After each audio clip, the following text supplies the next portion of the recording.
السلام علیکم ورحمۃ اللہ وبرکاتہ۔ بسم اللہ الرحمن الرحیم۔ سامعین و ناظرین، کامل کیلانی کی کتاب کیس الدنانیر کا ترجمہ چل رہا ہے۔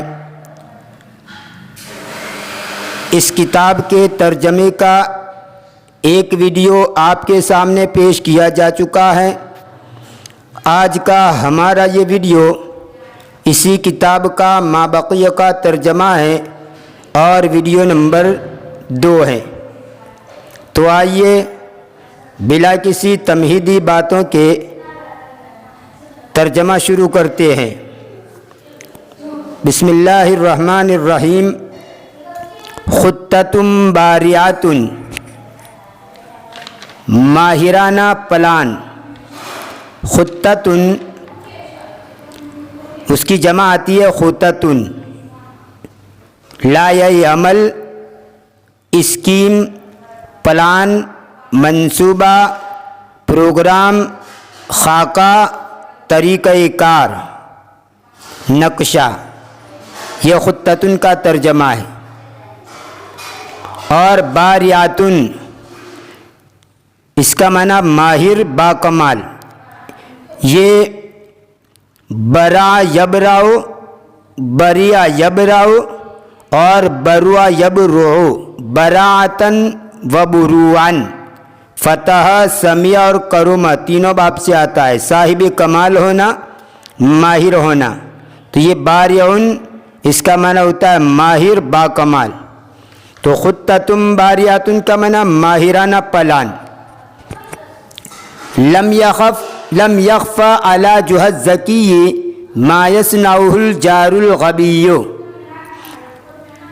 لكن جهة تظاہر بالغفلة، ہوشیار جوہا کے اوپر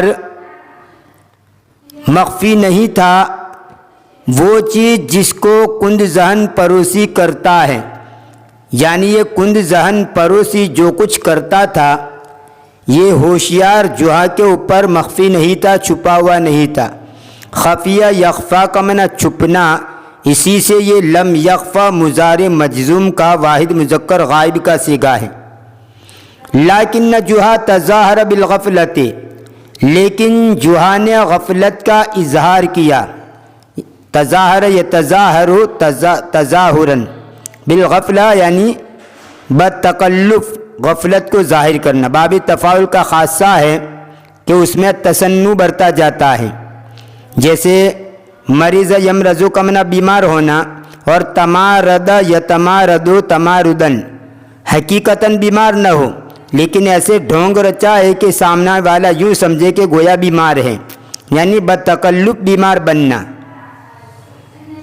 تو یہاں پر یہ مطلب ہے کہ لیکن جوہا تظاہر بالغفلت، لیکن جوہا نے غفلت کو بتکلف ظاہر کیا، یعنی ایسے وہ سب کچھ دیکھ رہا تھا لیکن اس طرح وہ رہا کہ گویا وہ اس کو جانتا نہیں ہے۔ لم یشعر جارہ انہ عارف بنقیصتہ البغیدہ التي تجلب على صاحبها کراہیۃ النفس واحتقارہم وبغضہم ونفورہم۔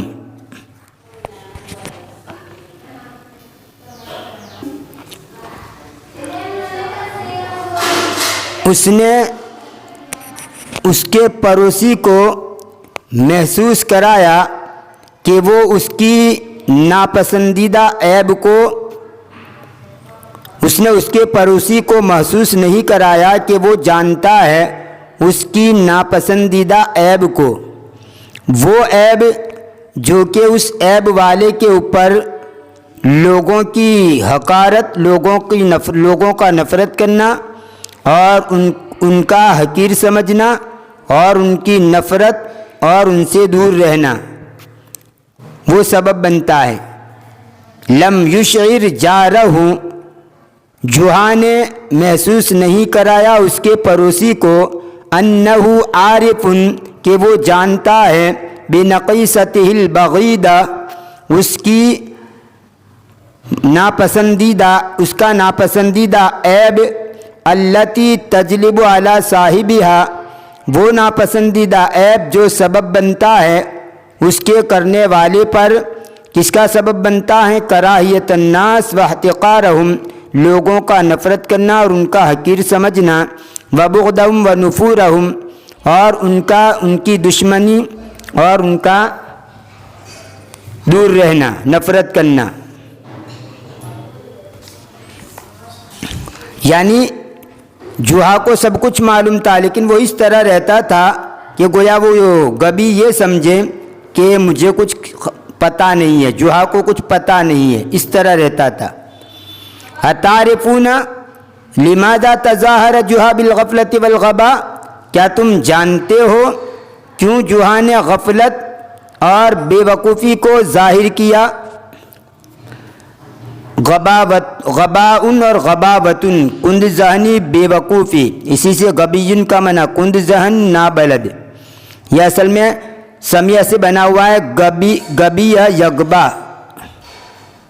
غباوتن ناواقف ہونا، نابلد ہونا، کند ذہن ہونا، اسی سے یہ غبیٌ نابلد، کند ذہن، اور یہ غباؤن کا معنی بے وقوفی، کند ذہنی۔ کان یعتزم ان یعاقب جارہ علی فضولہ، وہ ارادہ کرتا تھا کہ اس کے پڑوسی کو اس کی بیکاری کے اوپر، اس کی فضول کام کے اوپر سزا دے۔ وَيُلَقِّنَهُ دَرْسًا قَاسِيًا لَا يَنْسَاهُ أَبَدًا، اور وہ اس کو سکھائے ایسا سخت سبق کہ جس کو وہ کبھی بھی نہیں بھولے گا۔ وَيُلَقِّنَهُ دَرْسًا قَاسِيًا لَا يَنْسَاهُ أَبَدًا، اور وہ اس کو ایسا سبق سکھلائے، سخت سبق سکھلائے کہ جس کو وہ کبھی بھی نہ بھولے۔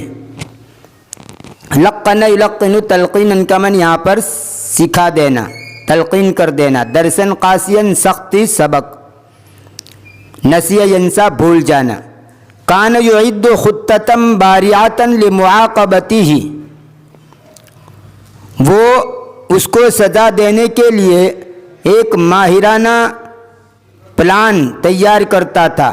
اراد ان یتعین فرصۃ مناسبۃ لتنفیذ خطتہ بعد ان ضاق ذرعہ ونفد صبرہ من سماجتہ، اس نے چاہا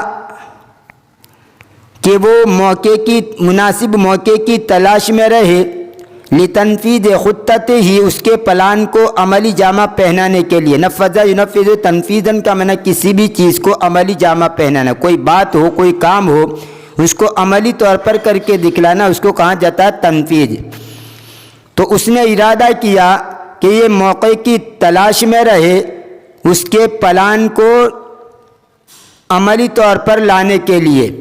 بعد ان ضاق ذرعہ، بعد اس کے کہ وہ تنگ ہو گیا، تنگ آ گیا۔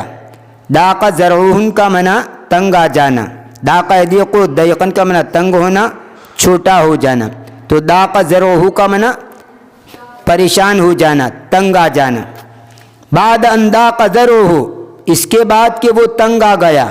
ونفد صبرہ من سماجتہ، اور اس کے صبر کا پیمانہ لبریز ہو گیا اس کی برائی سے۔ نفد ینفد نفادن باب سمیہ سے ختم ہو جانا، اور نفد صبر، صبر کا ختم ہو جانا، یعنی صبر کا پیمانہ لبریز ہو جانا، یعنی آدمی کے اوپر بہت ہی مصیبت آ جائے جس کی وجہ سے اسے صبر نہ کر سکے، تو اس موقع کے اوپر یہ جملہ بولا جاتا ہے۔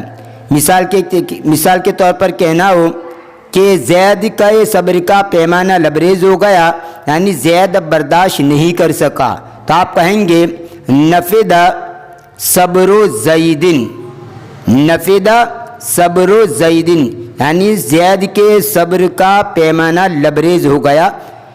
ونفد صبرہ من سماجتہ، من سماجتہ، اور اس کے صبر کا پیمانہ لبریز ہو گیا ہے، یعنی برداشت نہیں کر سکتا۔ کیا برداشت نہیں کر سکا؟ کس سے پیمانہ لبریز ہو گیا؟ من سماجتہ، اس کی برائی سے، یعنی فضولی جو تھا اس کی برائی سے اس کا صبر کا پیمانہ لبریز ہو گیا ہے۔ ظل جوہا یبسط یدیہ کل صباح داعیا دعانی اللہ ان یمنحو الف دینار کاملۃ لا تنقص دینار ولا تزید. جوہا اس کے ہاتھ کو ہر صبح پھیلانے لگا اللہ سے دعا کرتے ہوئے کہ وہ اس کو 1000 دینار دے. 1000 دینار مکمل طور پر، الف دینار کاملۃ 1000 دینار مکمل، لا تنقص دینار ولا تزید، نہ وہ کم ہو دینار اور نہ وہ زیادہ ہو، وہ نہ ایک دینار کم کرے اور نہ زیادہ کرے، یعنی مکمل طور پر 40,000 ہی دینار ہوں. فَإِذَا نَقَصَتْ أَوْ زَادَتْ وَلَوْ دِينَارًا وَاحِدًا فَلَنْ يَقْبَلَهَا أَبَدًا. اور جب وہ کم ہو جائے یا زیادہ ہو جائے اگرچہ ایک دینار ہی ہو تو ہرگز اس کو قبول نہیں کرے گا. یعنی اللہ سے یہ دعا کی کہ 1000 دینار مجھے دے دے، اور پھر یہ کہا کہ ایک دینار بھی کم ہوگا یا زیادہ ہوگا تو میں اس کو قبول نہیں کروں گا. بسط یبسط بستن کا معنی پھیلانا، بڑھانا. کان جوہا یردد ھذا الدعاء کل صباح بصوت مسموع. جوہا اس دعا کو لوٹاتا رہتا تھا، ریپیٹ کرتا رہتا تھا ہر صبح. کس طرح؟ بصوت مسموع، سنی ہوئی آواز کے ساتھ. یعنی یہ اس کا جو پڑوسی ہے وہ سن لے، اس طرح زور زور سے دعا کرتا تھا اور اس کو ریپیٹ کرتا رہتا تھا. کلما رآ جارہ یطل علیہ، جب جب وہ اس کے پڑوسی کو دیکھتا کہ وہ اس کی طرف جھانکتا ہے، یعنی جب جب اس کا پڑوسی اس کے گھر کی طرف جھانکتا اور اس کی طرف دیکھتا، اسی وقت وہ زور زور سے اس طرح دعا کرتا تھا کہ یہ پڑوسی سن لے. بصوت مسموع، سنی ہوئی آواز کے ساتھ، یعنی یہ پڑوسی سن لے اس طرح. نجاح الخطۃ، پلان کی کامیابی. بعد ایام قلیلۃ انخدع الفضولی بما سمع، کچھ دنوں کے بعد فضولی دھوکہ کھا گیا اس چیز سے جس کو اس نے سنا. انخدع ینخدع انخداعا، اس کا معنی ہوتا ہے دھوکہ کھا جانا. اور فضولی کا معنی غیر متعلق اور بیکار باتوں میں مشغول رہنے والا. لم یلبس انجازت علیہ حیلۃ جوہا حسبہ جادا فیما تقول، وہ نہیں ٹھہرا کہ جوہا کا ہیلا اس پر چل گیا جس کو اس نے حقیقت شمار کیا اس چیز میں جس کو وہ کہتا ہے. یعنی یہ جو دعا مانگ رہا تھا جوہا، تو وہ فضولی جو تھا، غبی، وہ یوں سمجھا کہ یہ حقیقتاً یہ بات کہہ رہا ہے. جادن کا معنی حقیقت میں کوئی بات کہنے والا. اگر آپ کو کوئی آدمی تمہارے سامنے کوئی بات کرے تو اگر آپ اس سے یہ کہے کہ بھائی یہ بات تو مذاق میں کہتا ہے یا حقیقتاً کہتا ہے، تو آپ یوں کہیں گے اجاد فیما تقول ام حاذل، یعنی جو کچھ تو بات کہتا ہے اس میں تو حقیقت ہے، حقیقتاً بات کہتا ہے یا مذاق میں بات کہتا ہے. تو جادن کا معنی حقیقت میں کہنے والا اور حاذل کا معنی مذاق میں کہنے والا. تو اجاد فیما تقول ام حاذل، جو بات تو کہتا ہے وہ حقیقتاً کہتا ہے یا مذاق میں کہتا ہے. لم یخطر ببال الفضولی ان جوہا کان یعد له فخا لیوقیہ فیہ، فضولی کی دل پر بھی یہ بات نہیں آئی تھی کہ جوہا اس کے لیے تیاری کرتا ہے جال کی، یعنی اس کے لیے جال بچھاتا ہے. لیوقیہ فیہ، تاکہ وہ اس کو اس میں گرا دے، یعنی پھنسا دے. سرعان، یہ سرعان سین کے اوپر پیش ہے، ڈکشنری کے اندر اس کے اوپر زبر لکھا ہوا ہے سرعان، اصل یہ شبد سرعان ہے. سرعان ما وقع فی الفخ الذی نصبہ جوہا، بہت ہی جلد وہ غبی پھنس گیا اس جال میں جس کو جوہا نے کھڑا کیا تھا. فخن کا معنی پھندا، جال ذریعہ شکار، چال اس کی جمع آتی ہے فخوخن اور فخاخن. اور وقع فی فخن جال میں پھنسنا، وقع فی فخن کا معنی جال میں پھنس جانا، اور نصب ینصب نصب ینصب کا معنی قائم کرنا، کھڑا کرنا۔ ذا صباح قال الفضولی فی نفسه ماذا علی اذا اختبرت جحا لأتعرف اصادق هو فی زعمه ام هو من الکاذبین۔ ایک صبح کو فضولی نے اپنے دل میں کہا ماذا علی میرا کیا نقصان ہوگا، اذا اختبرت جحا جب میں جحا کو آزماؤں، میرا کیا بگڑے گا، ماذا علی کا معنی میرے اوپر کیا، مطلب میرا کیا بگڑے گا، میرا کیا نقصان ہوگا۔ اذا اختبرت جحا جب میں جحا کو آزماؤں، لأتعرف تاکہ میں جان لوں، اصادق هو فی زعمه ام هو من الکاذبین کیا وہ سچا ہے اس کے دعوے میں یا جھوٹا ہے یا جھوٹوں میں سے ہے۔ عد الفضولی کیسا فیہ الف دینار الا واحدا، تو فضولی نے